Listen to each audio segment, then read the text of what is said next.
Sudah, Pak. Halo, cek Mas Habib. Sudah, Pak. Iya Pak, sudah ini Pak. Gimana? Sudah ada nih Pak. Kok suaranya kecil ya? Halo. Tes. Suaranya kecil sekali. Halo. Iya, Yes. lah ya suaranya kecil.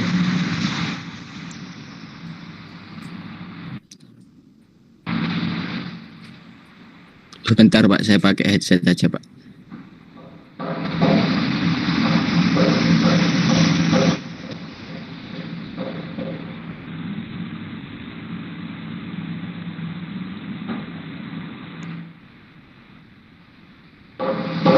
Kalau sudah bergabung nanti dikonfirmasi ya.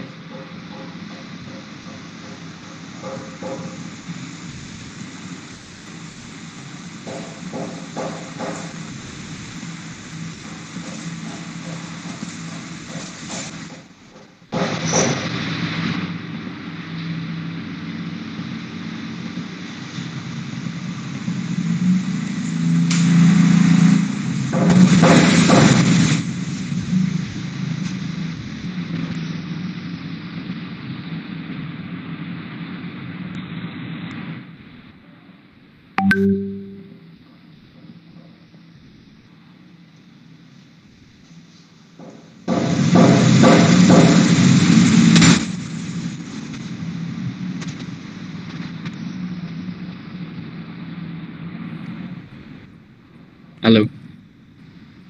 Assalamualaikum.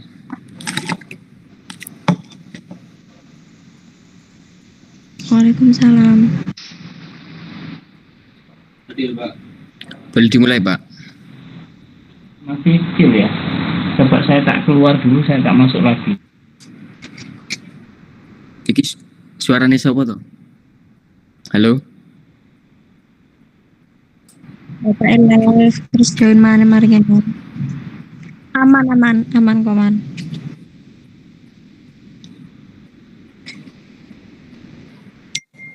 Ayo. Gak bahaya Suara dah. dan Bapak Oke, suaranya sudah normal. Baik, gimana Pak? Sudah bergabung untuk yang presentasi hari ini? Kurang satu anak, Pak. Oh, kurang satu anak. Punya anak berapa nih? Enggak ya? Tiga. Tiga. Iya, iya. Ya, coba kita tunggu ya. Paling enggak 2-3 menit. Nah.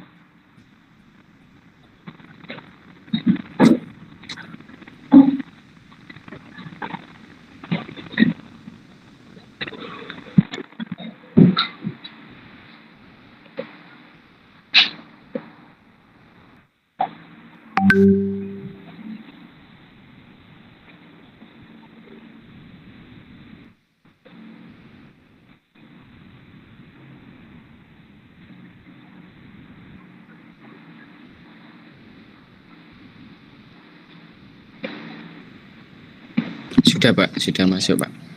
Sudah. Oke.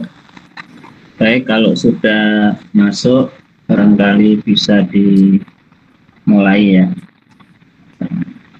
Kita buka dulu. Assalamualaikum warahmatullahi wabarakatuh. Waalaikumsalam warahmatullahi wabarakatuh. Baik, saudara-saudara sekalian, bahwa pada hari ini adalah perkuliahan terakhir untuk bulan Ramadan begitu ya. Kemudian nanti akan kita mulai lagi setelah Ramadan, setelah Lebaran, kurang lebih bulan Mei ya, bulan Mei awal nanti kita konfirmasi terkait dengan materi atau presentasi pada hari ini adalah terkait dengan profesi hukum ya.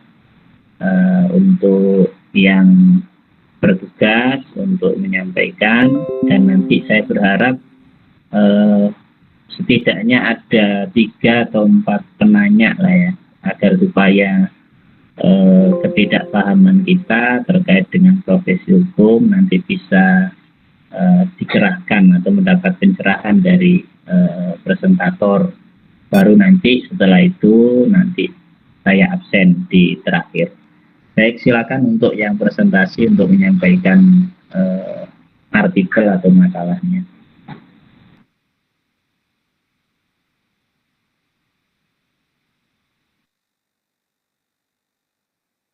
Jika ada slide-nya ditayangkan ya.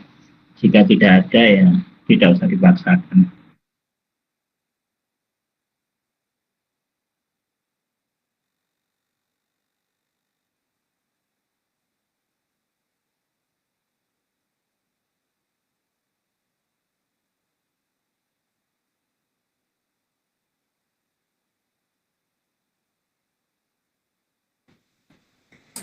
Assalamualaikum warahmatullahi wabarakatuh. Assalamualaikum warahmatullahi wabarakatuh. Kami dari kelompok 5 akan mempresentasikan hasil makalah kami yang berjudul Profesi Hukum. Baik, langsung saja ke materinya.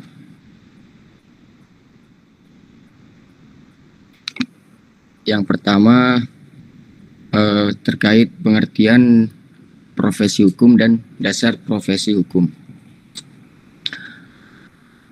Profesi hukum adalah profesi yang melekat dan dilaksanakan oleh aparatur hukum, di mana pekerjaan ini dimiliki oleh orang yang menguasai di bidang hukum yang bertujuan untuk menjalankan atau menegakkan hukum, guna terciptanya ketertiban dan keadilan sesuai dengan nilai, asas, dan norma yang ada.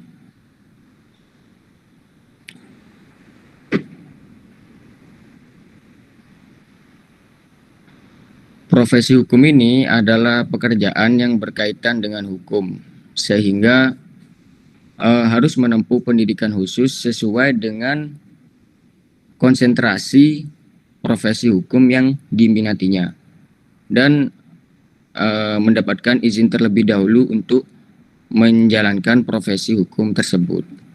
Misalnya pengacara atau advokat. Seseorang yang ingin menjadi advokat tentunya harus menyelesaikan pendidikan sarjana di bidang hukum. Kemudian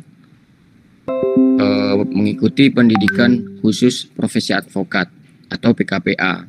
Setelah PKPA selesai, mengikuti ujian profesi advokat atau UPA yang diselenggarakan oleh organisasi advokat misalnya. Kemudian jika dinyatakan lulus, maka dapat melaksanakan kegiatan magang di kantor advokat. Setelah itu melakukan penyumpahan calon advokat untuk bisa berpraktek sebagai advokat.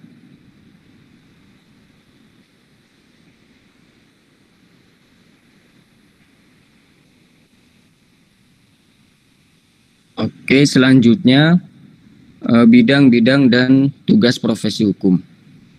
Macam-macam profesi hukum ini secara umumnya yang masyarakat ketahui pada umumnya terdapat 5 profesi hukum di Indonesia. Yang pertama adalah hakim, yang kedua advokat, yang ketiga notaris, yang keempat jaksa, dan yang kelima profesi polisi. Adapun di luar 5 bidang profesi di atas antara lain seperti arbiter, dosen hukum, jurusita, konsultan hak kekayaan intelektual, kurator, legal drafter, legislative drafter, dan lain sebagainya. Selanjutnya akan dijelaskan oleh rekan saya, Muhammad Thoyibi.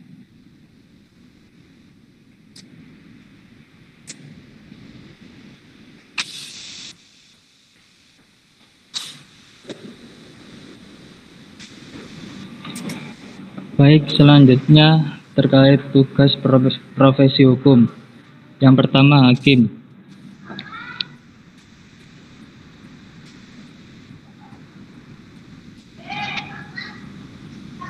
Hakim, definisi hakim pada umumnya merupakan orang yang ditunjuk dalam hal memeriksa, mengadili perkara, dan memutuskan perkara tersebut. Lebih mutanya lagi, hakim adalah mereka yang akan menegakkan keadilan di dalam ruang sidang pengadilan. Tugas seorang hakim ini sebagai profesi di bidang hukum antara lain yang pertama memeriksa, mengadili, dan memutus sebuah perkara yang diajukan dalam persidangan. Yang kedua, melaksanakan tugas kekuasaan kehakiman di daerah hukumnya dan melaksanakan pengawasan atau pembinaan yang ditugaskan kepadanya. Yang kedua, advokat. Menurut Undang-Undang Nomor 18 Tahun 2003, Pasal 18, advokat adalah orang yang berprofesi memberi jasa hukum baik di dalam maupun di luar pengadilan yang memiliki persyaratan berdasarkan ketentuan undang-undang.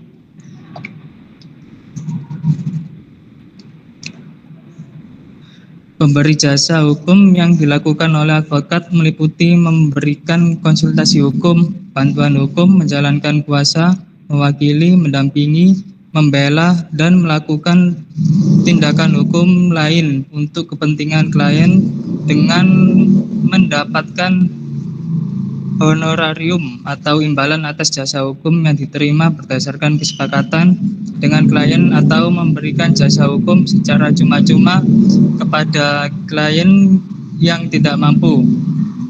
Jasa hukum bisa berupa konsultasi hukum, bantuan hukum, mewakili, mendampingi, membela, dan melakukan tindakan hukum untuk kepentingan hukum klien. Klien dapat berupa orang, badan hukum, atau lembaga lain yang menerima jasa hukum dari seorang advokat. Jadi istilah advokat ini sama dengan pembela, pengacara, konsultasi hukum, kuasa hukum, dan penasihat hukum.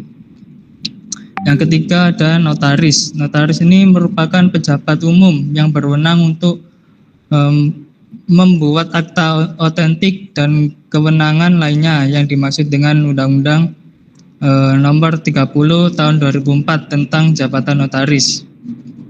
Dengan menjalankan tugasnya, tugas notaris antara lain yakni merumuskan bentuk-bentuk harta kekayaan. Kewenangan notaris antara lain yang pertama ada membuat, menyimpan akta otentik dan memberikan kepastian tanggal pembuatan akta. Kedua, memberikan terus salinan dan kutipan akta.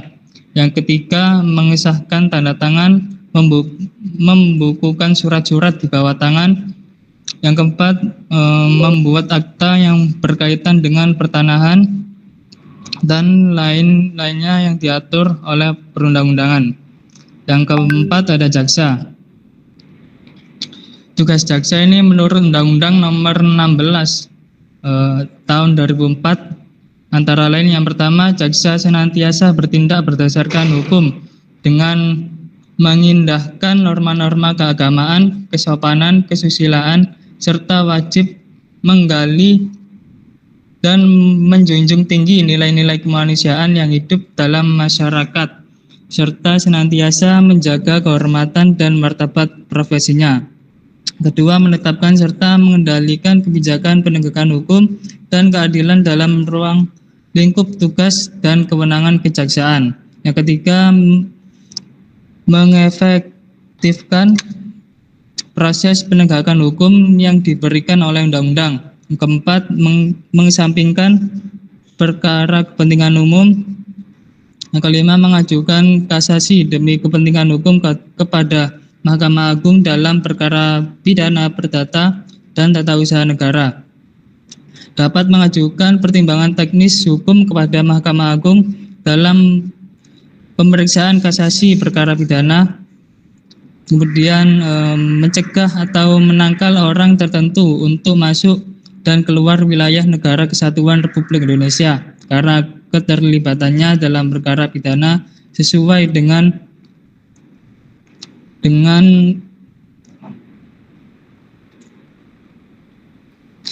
peraturan perundang-undangan. Yang kelima ada polisi.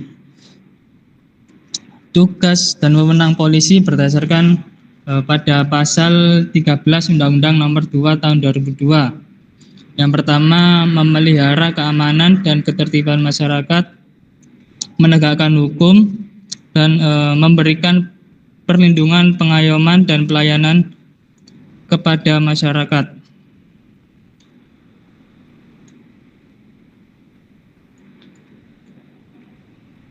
Selanjutnya dijelaskan oleh teman saya.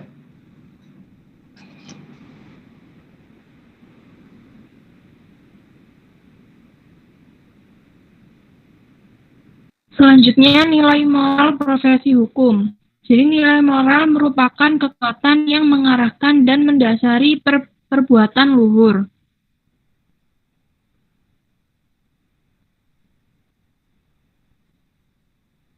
Setiap profesional hukum dituntut agar memiliki nilai moral yang kuat. Franz Magnus Suseno mengemukakan 5 kriteria nilai moral kuat yang mendasari kepribadian profesional hukum. Yang pertama adalah kejujuran. Kejujuran adalah dasar utama. Jadi sikap kejujuran ini yang dimiliki oleh profesional hukum yaitu ada 2. Yang pertama sikap terbuka, misalnya meliputi pelayan klien, kerelaan atau keikhlasan melayani atau secara pro deo. Kedua ada sikap wajar, yaitu profesional hukum perbuatannya tidak boleh berlebihan, tidak otoriter, tidak sok kuasa, tidak kasar, tidak menindas, dan tidak memeras. Kedua, otentik. Otentik berarti menghayati dan menunjukkan diri sesuai dengan keasliannya, kepribadian yang sebenarnya. Otentik ini di profesional hukum antara lain tidak menyalahgunakan wewenang, tidak melakukan perbuatan yang merendahkan martabat, mendahulukan kepentingan klien, berani berinisiatif dan berbuat sendiri dengan bijaksana, tidak semata-mata menunggu atasan, dan juga tidak mengisi pergaulan sosial. Ketiga, bertanggung jawab. Dalam menjalankan tugasnya, profesional hukum wajib bertanggung jawab. Artinya, kesediaan melakukan dengan sebaik mungkin tugas apa saja yang termasuk lingkup profesinya. Kemudian bertindak secara proporsional tanpa membedakan perkara jumlah. Ketersediaan memberikan pertanggungjawaban atas pelaksanaan kewajibannya. Keempat, kemandirian moral. Tidak mudah terpengaruh atau tidak mudah mengikuti pandangan moral yang terjadi di sekitarnya, melainkan membentuk penilaian dan memiliki pendirian sendiri. Mandiri secara moral berarti tidak dapat dibeli oleh pendapat mayoritas, tidak terpengaruh oleh pertimbangan rugi atau pamrih, penyesuaian diri dengan baik kesusilaan dan agama. Kelima, keberanian moral. Artinya kesetiaan terhadap suara hati nurani yang menyatakan kesediaan untuk menanggung resiko konflik. Keberanian tersebut antara lain seperti menolak segala bentuk korupsi, kolusi suap, pungli. Kemudian menolak segala bentuk cara penyelesaian melalui jalan belakang yang tidak sah. Selanjutnya, sikap yang harus dimiliki profesi hukum. Tolak ukur utama menjadi profesi hukum yang baik terletak pada independensi penyelenggara profesi dan kuat integritas moralnya atau memiliki kecakapan teknik dan memiliki kematangan etis ketika menghadapi kejahatan yang menjadi tanggung jawabnya. Untuk menjadi penyelenggara profesi yang baik dibutuhkan kehadiran sarjana-sarjana hukum dan praktisi hukum yang memiliki kualifikasi sikap profesi hukum. Di antaranya sebagai berikut. Yang pertama, sikap kemanusiaan. Jadi agar tidak menanggapi atau menyikapi hukum secara formal belaka, artinya sebagai sarjana hukum dituntut sejak dini untuk gemar melakukan analisis dan interpretasi yuridis yang sesuai dengan aspirasi dan dinamika masyarakat, sehingga dalam dirinya tidak sampai kehilangan apalagi tergusur atau terdegradasi wacana kemanusiaan. Tuntutan memiliki sikap kemanusiaan atau human attitude itu tidaklah muncul seketika, tetapi melalui proses yang menuntut konsentrasi dalam hal sinergi dan intelektual. Kalau sikap ini bisa dimiliki, maka 9 orang sarjana hukum akan mampu menjadi penyelenggara profesi hukum yang bukan tergolong sebagai mulut atau corong undang-undang, tetapi sebagai penyelenggara profesi hukum yang humanis. Kedua, sikap keadilan yang berorientasi pada nilai-nilai kemanusiaan. Ketentuan perundang-undangan yang berhasil dipelajari dan mengantarkannya sebagai pihak yang jadi pusat ketergantungan masyarakat adalah sudah seharusnya kalau sikap-sikap yang ditujukan itu mencerminkan dan mengartikulasikan tuntutan masyarakat. Pemenuhan terhadap tuntutan masyarakat yang memang sebenarnya merupakan haknya akan menentukan apakah dirinya pantas disebut sebagai penyelenggara hukum yang tidak. Ketiga, dan menempatkan nilai-nilai objektif dalam nota yang ditangani. Penyelenggara hukum yang dihadapkan dengan kasus seorang klien yang perlu dan harus dikedepankan lebih dulu adalah mengerti dan menelaah secara teliti kronologis kasus tersebut. Ketika klien menyampaikan latar belakang kejadian munculnya kasus atau konflik itu, maka penyelenggara hukum itu bisa mempertanyakan, mendialogkan, dan mengonklusikan kasus itu sampai apa yang diinginkan setelah kasus itu terjadi, termasuk menjelaskan kemungkinan-kemungkinan akhir kasus itu, dengan berpijak pada inti persoalan objektif dan pijakan yuridis yang sudah diketahuinya. Wacana objektivitas itu sangat penting bagi penyelenggara hukum, mengingat hal selain dapat dijadikan bahan untuk membantu menyelesaikan kasus-kasus yang dihadapi, ia juga akan tetap mampu mempertahankan konsistensi dalam mengembangkan disiplin ilmu hukum. Yang akhir, sikap kejujuran. Sikap ini boleh dikatakan menjadi panduan moral tertinggi bagi penyelenggara profesi hukum. Sebagai suatu panduan tinggi, tentulah akan terjadi resiko dan impact yang cukup komplikatif bagi kehidupan masyarakat dan kenegaraan kalau sampai sikap itu tidak dimiliki oleh penyelenggara hukum. Sebagai suatu sikap yang harus ditegaskan dalam penyelenggaraan profesi, maka tanggung jawab yang terkait dengannya akan ditentukan karenanya. Kasus-kasus hukum akan bisa diatasi dan tidak akan terhindar dari mengundang timbulnya persoalan sosial yuridis yang baru bila mana komitmen kejujuran masih diberlakukan oleh kalangan penyelenggara profesi hukum. Sekian presentasi dari kelompok 5. Selanjutnya, jika teman-teman ada pertanyaan, silakan dipertanyakan di kolom chat atau ditanyakan langsung. Terima kasih.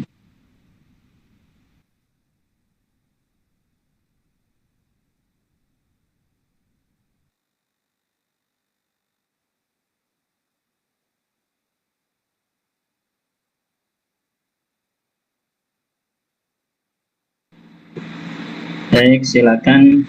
Barangkali ada yang ingin bertanya. Nanti kalau tidak ada, maka akan kita tunjuk setidaknya 4 orang ya untuk bertanya secara acak nanti.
Assalamualaikum warahmatullahi wabarakatuh.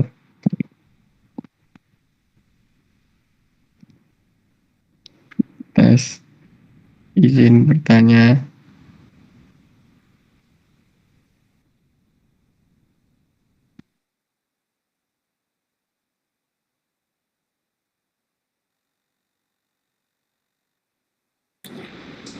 Ya, silakan Mas Hafifuddin. Oke. Bertanya tentang masalah bertanggung jawab tadi. Nah, itu kan semisal advokat itu kan biasanya itu kan dibayar, nah kan yang dibayar itu kan jasanya. Nah, kan dalam advokat atau dalam kliennya itu kan mesti ada kalah dan menang. Nah, semisal kliennya itu kalah, nah apakah seorang profesi advokat ini tetap bertanggung jawab? Bukan hal itu, paham Mas? Baik, kami tampung dulu ya pertanyaannya. Mungkin Terima ada yang kasih. ingin bertanya lagi.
Iya, silakan Mas Haikal.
Ya, bisa.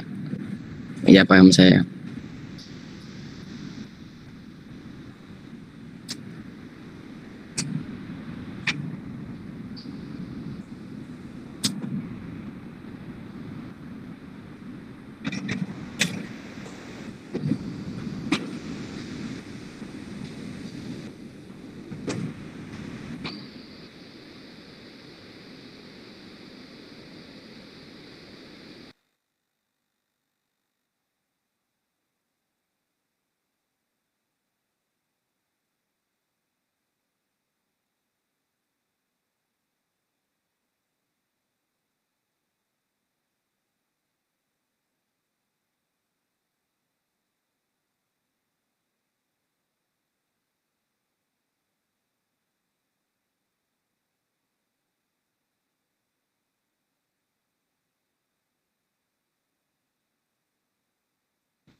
Boleh langsung saya jawab ya Mas Haikal.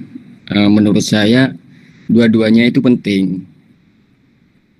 Kejujuran dan bertanggung jawab bukan mana yang lebih penting, karena keduanya itu kan merupakan nilai moral hukum yang harus dimiliki oleh seorang profesi hukum, di mana etika dan moral ini digunakan sebagai upaya.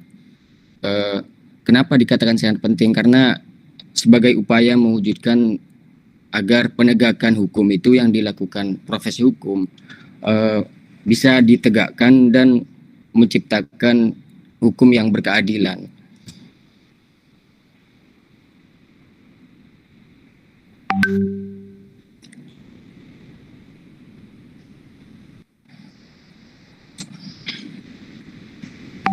Gimana? Iya boleh, silakan. Menjaga.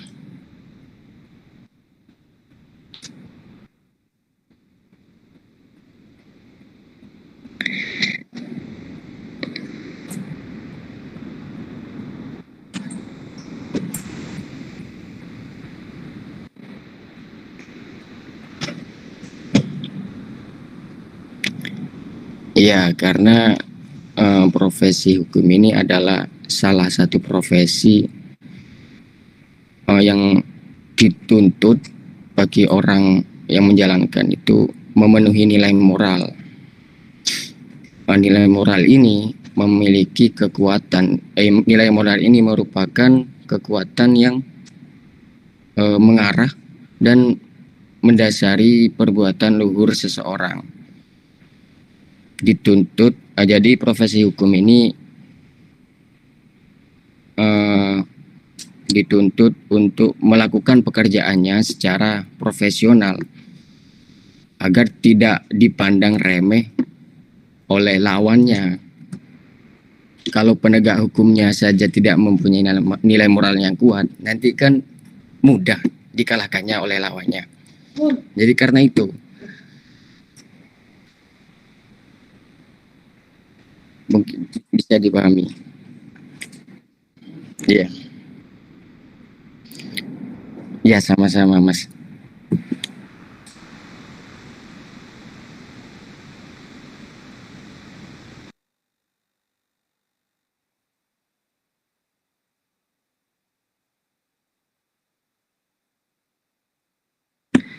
Nah, itu yang tadi saya bilang itu misalnya profesi hukum advokat ya Mas.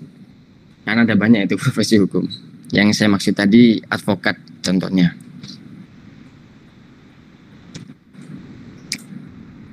Paham ya?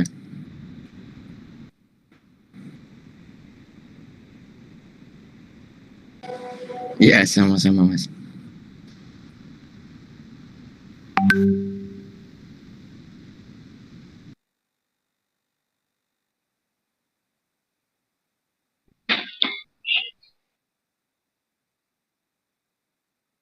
Izin bertanya.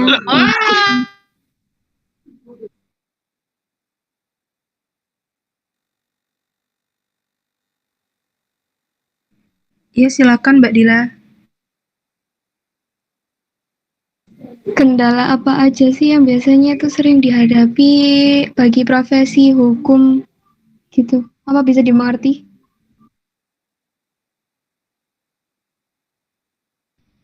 Iya Mbak, coba kami tampung dulu ya. Permisi izin bertanya.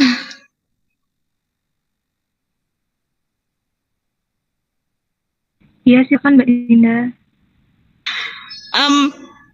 Bagaimana kalau misalnya seorang ahli dalam bidang hukum namun belum mempunyai lisensi. Nah, itu termasuk bisa disebut profesi atau hal tersebut termasuk malpraktek. Nah, kalau misalnya masuk malpraktek itu yang dirugikan dari segi apanya? Terima kasih.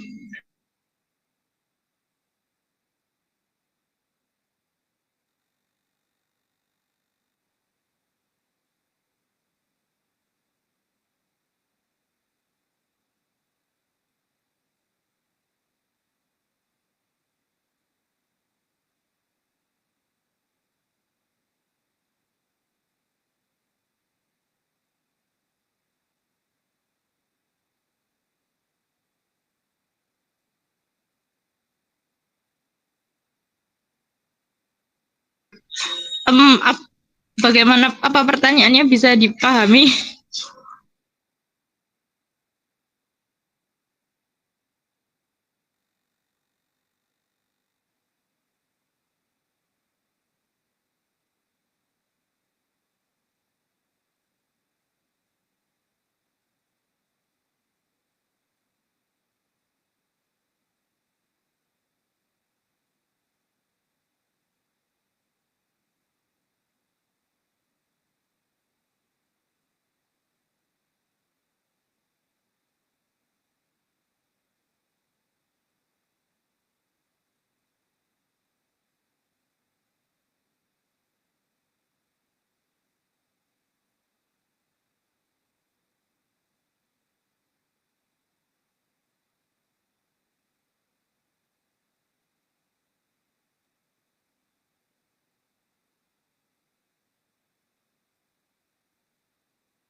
Saya izin menjawab pertanyaan dari Mbak Dila tadi, yaitu kendala apa aja sih yang sering dihadapi oleh profesi hukum?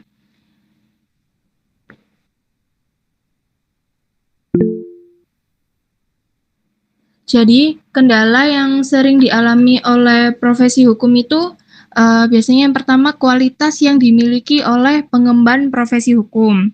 Kemudian penyalahgunaan dan penyimpangan fungsi dari profesi hukum. Kemudian semakin menurunnya moralitas yang dimiliki oleh pengembang profesi hukum dan tingkat kesadaran dan kepedulian terhadap sosial yang menurun. Seperti itu Mbak Dila, apakah jawabannya sudah jelas? Iya, sudah. Terima kasih. Sama-sama.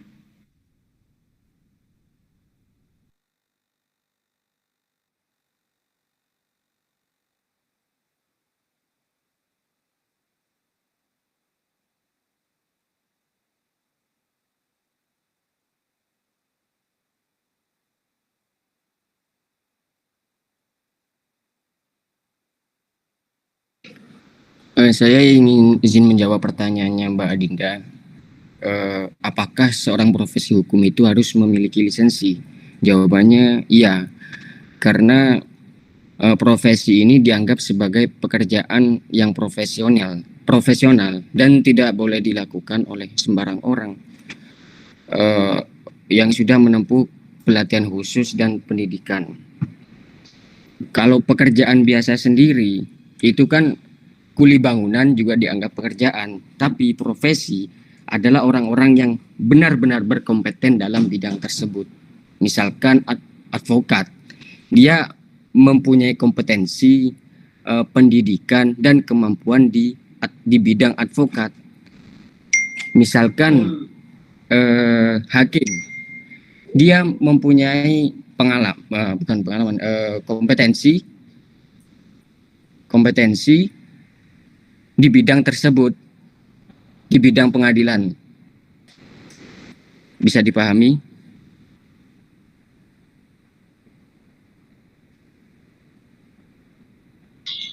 Iya bisa, berarti kan harus memiliki lisensi berarti kan. Kalau misalnya tidak ada lisensi tapi dia tetap melakukan profesinya, apakah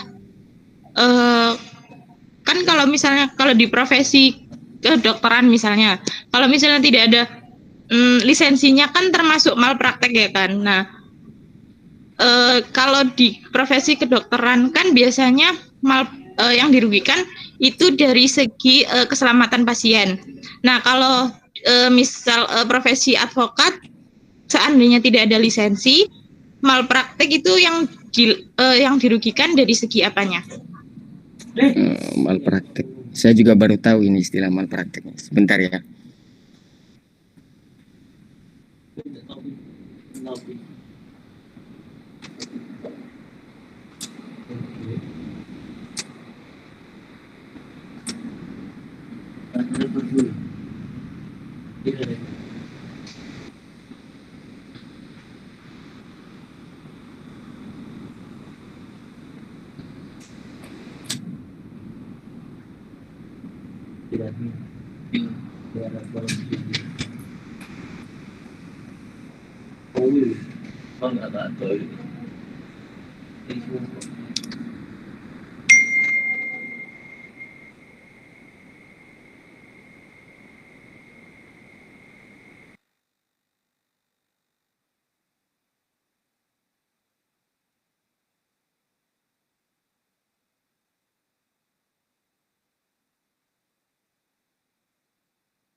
Mbak Dinda, untuk malpraktiknya sendiri, setiap profesi itu kan masing-masing.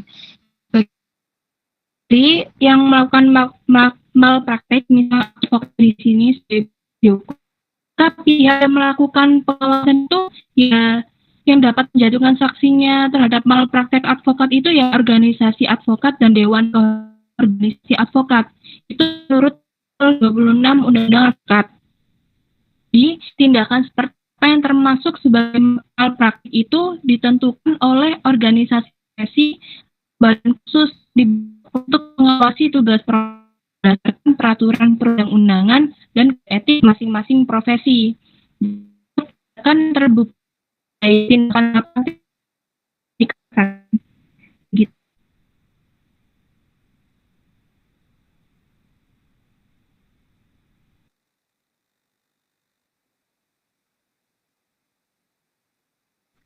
Mohon maaf Mbak Indri tadi suaranya agak kurang jelas Mbak. Mohon maaf. Saya ulangi ya. Jadi setiap profesi memiliki kode etik masing-masing. Nah, bagi profesi hukum sendiri yang melakukan malpraktik, misal di sini kita ambil advokat, maka pihak yang melakukan pengawasan dan dapat menjatuhkan sanksi terhadap malpraktik advokat itu adalah organisasi advokat dan Dewan Kehormatan Organisasi Advokat. Itu menurut 26 Undang-Undang Advokat. Jadi, tindakan seperti apa yang termasuk sebuah praktik itu ditentukan oleh organisasi profesi atau badan khusus yang dibentuk untuk mengawasi tugas profesi berdasarkan aturan perundang-undangan dan kode etik masing-masing profesi. Jadi setiap tindakan yang terbukti sebagai malpraktik itu pasti akan dikenakan sanksi.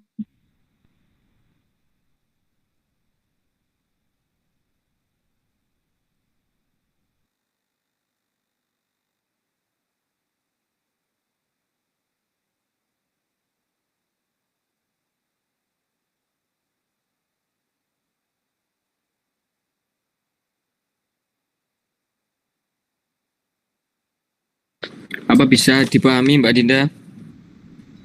Iya bisa, terima kasih atas jawabannya dan penjelasannya.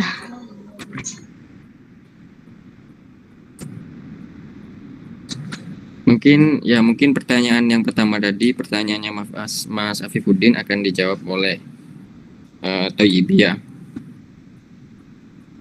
Silakan Mas Thoyibi.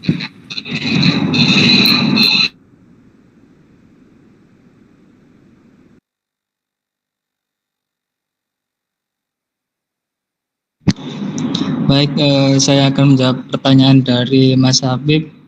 Jadi tugas advokat itu kan mendampingi ataupun mewakili dan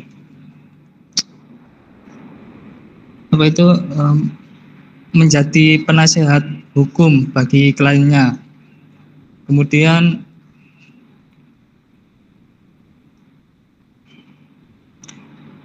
advokat juga itu memberikan pendampingan hukum, membela dan memastikan bahwa seorang klien mendapatkan haknya dalam menjalankan proses hukum.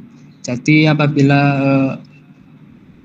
advokat itu mengalami kekalahan itu bukan tanggung jawab dari advokatnya sendiri, karena advokat itu bukan tentang kalah ataupun menang, tetapi menyelamatkan hak-hak pada kliennya tersebut. Jadi begitu Mas Habib. Ya Mas, terima kasih. Iya sama-sama Mas.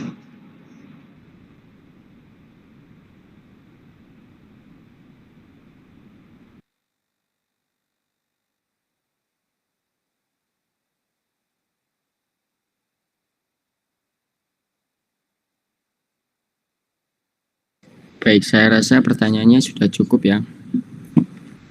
Presentasi kali ini kami tutup dari kelompok 5. Apabila ada kurang yang berkenan, mohon dimaafkan.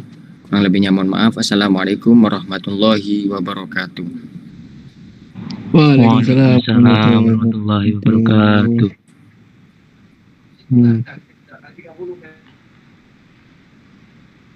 Terima kasih Mas. Baik saudara-saudara sekalian, bahwa tadi sudah disampaikan terkait dengan profesi advokat yang menyangkut mengenai tentang adanya pelanggaran misalkan yang dilakukan oleh orang yang memiliki profesi hukum, termasuk tadi dicontohkan advokat atau mungkin yang lain dengan bahasa malpraktek. Maka tentu ketika seseorang dianggap malpraktek, maka tentu akan dilihat apakah kesalahan atau kekeliruan yang dia lakukan itu terkait dengan persoalan etik ataukah persoalan yang lain. Kalau memang secara etik, maka tentu akan mendapatkan tindakan dari majelis kehormatan atau dewan kehormatan atau penyebutan yang lain yang ada di dalam organisasi tersebut. Itu kalau pelanggaran yang dilakukan adalah pelanggaran secara etik. Akan tetapi kalau pelanggaran yang dilakukan itu sudah menjurus pada persoalan pidana maupun perdata, maka tentu akan diproses secara pidana maupun perdata. Tentu kalau pidana ya akan diproses oleh kepolisian dan lain sebagainya. Kalau perdata juga demikian. Jadi tentu akan dilihat pelanggaran yang dia lakukan atau malpraktek yang dia lakukan itu termasuk bagian yang mana. Ada juga pelanggaran itu yang masuk dalam unsur pidana, tetapi juga perlu untuk dilakukan sidang kode etik karena dianggap juga merupakan pelanggaran etik. Misalkan dengan perbuatan seorang advokat yang melakukan entah pencurian, perampokan, atau perbuatan-perbuatan yang bisa menurunkan harkat dan martabat seorang advokat, maka itu juga masuk dalam pelanggaran etik, meskipun itu juga masuk dalam pelanggaran pidana. Maka ya tentu akan diproses dua-duanya, ya. Jadi baik secara pidananya dia akan diproses, nanti setelah selesai dia diproses secara pidana, barangkali juga diproses di sidang kode etik, atau sebaliknya sidang kode etiknya didahulukan baru kemudian diproses secara pidana, ya.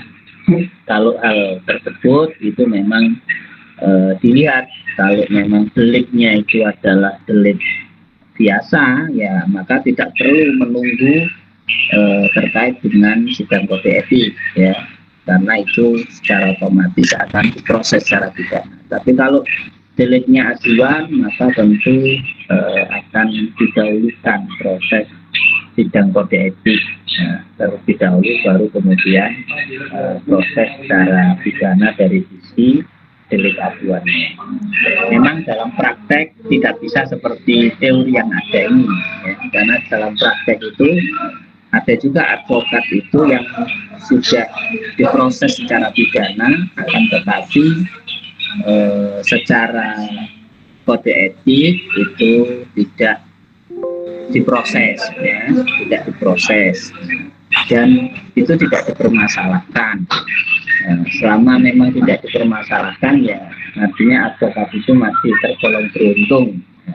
Tetapi ketika ada yang mempermasalahkan karena itu dianggap telah menurunkan harkat dan martabat, ya tentu akan diproses, ya, karena ya tergantung nanti seperti itu.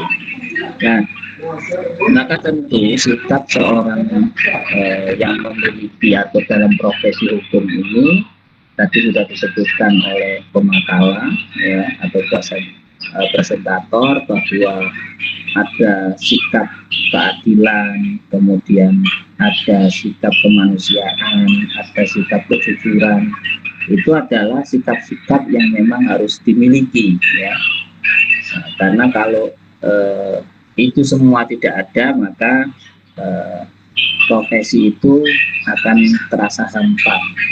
Tapi dengan adanya sikap yang memang sudah ditentukan, yang kemudian dituangkan di dalam kode etik masing-masing, maka itu akan menjadikan sikap seorang yang memiliki profesi hukum itu akan bersikap dan bertindak secara profesional, ya, sesuai dengan bidangnya. Tapi kalau tidak, maka ya tentu sakar tujuh. Itulah yang kemudian kemarin sudah kita bahas, bahwa bagaimana membedakan pekerjaan dan profesi, ya. Karena kalau profesi ya sudah tentu pekerjaan yang memiliki keterkaitan soal keorganisasian, kemudian keteraturan aturan, Jadi sangat berbeda ya, sehingga dia diikat dengan adanya kode etik dan lain sebagainya.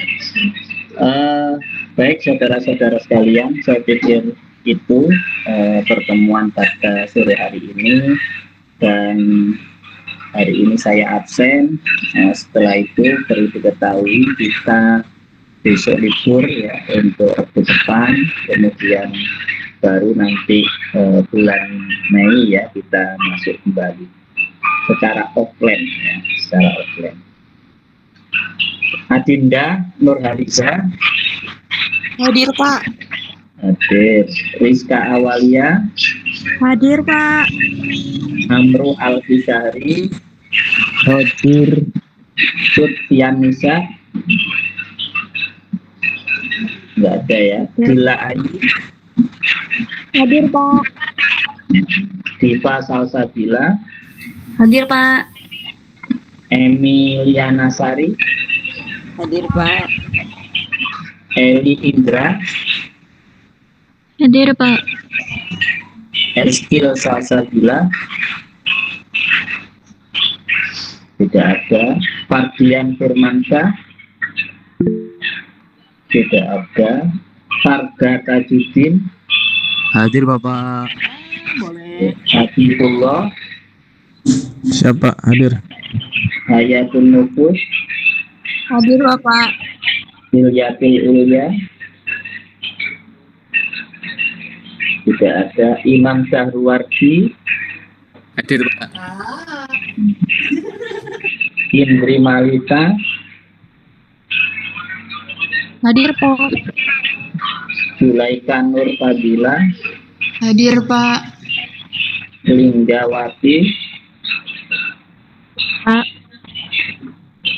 Linggawati ada? Hadir. Oke, Luluk Masrufa, Hadir, Pak. Lucy April, Hadir, Bapak. Mamlukatun, Hadir, Bapak. Maulid Filmatur, Saya Pak hadir. Muhammad Afifuddin, Hadir Pak, hadir. Muhammad Abi, Hadir Pak. Muhammad Tayyibi, Hadir, Pak. Muhammad Arsyad, Hadir Pak. Muhammad Iqbal, Hadir. Mustafa Haikal, Nahdia Nur, Hadir, Pak. Yuda Afiatama, Hadir Pak. Zakaria Adi. Ya Pak hadir. Baik, barangkali ada yang terlewat, saya ulangi yang nggak hadir tadi ya. Cutyanita, ya Cutyanita nggak ada.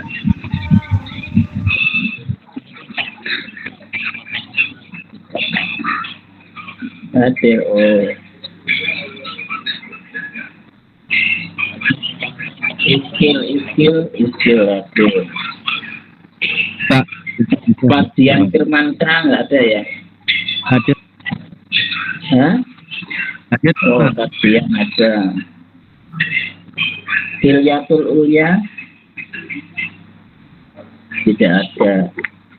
Baik, jadi satu orang saja yang nggak masuk.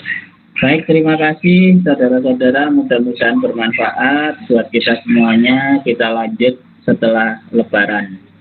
Demikian saya akhiri. Assalamualaikum warahmatullahi wabarakatuh. Waalaikumsalam warahmatullahi wabarakatuh. Terima kasih Pak. Izin Pak. Izin Pak.